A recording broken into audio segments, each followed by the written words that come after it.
کہ اب وقت آ گیا. میں نے اپنے سارے آج وکیل اکٹھے کیے. ہم نے ایک ایک آفیسر جو پولیس والا یہاں گھسا ہے ان کے اوپر ہم کیس کر رہے ہیں.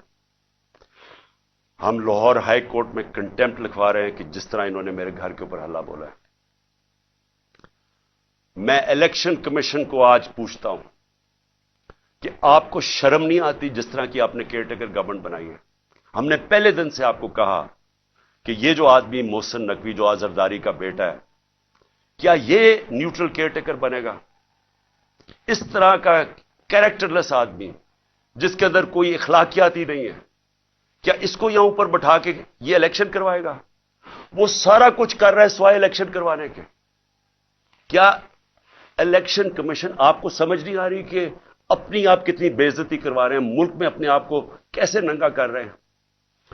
یہ کیا کیئر ٹیکر گورنمنٹ نے آج تک پاکستان کی تاریخ میں یہ کیا؟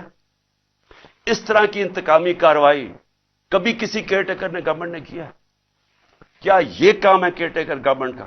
یہ آفیسرز لگانے کا آپ کی ذمہ داری ہے. یہ سارا جتنا وہ ذل شاہ کا خون اور جو لوگوں کو مارا ہے وہ آپ کے اوپر بھی ہے.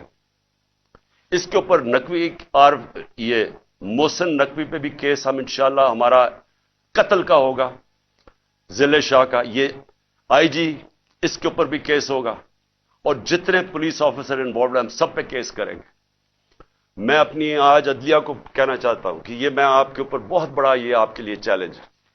مجھے پتا ہے یہ ساری فورسز ایک طرف ہیں، مجھے پتا ہے یہ نامعلوم افراد پورا پریشر ڈال رہے ہیں، لیکن خدا کے واسطے اس ملک کو بچائیں. آپ صرف عدالتیں بچا سکتی ہے. یہاں جنگل کا قانون جو آ گیا ہے جو مرضی جس کا چاہے، اگر ان کو فکر ہوتی کہ ان سے انصاف کیا جائے گا، ان کا احتساب کیا جائے گا، تو یہ کرتے ہی جو انہوں نے کیا. دان نکال کے لوٹ رہے ہیں گھر کو، ڈنڈے مارے بیچارے 5-6 ورکرز.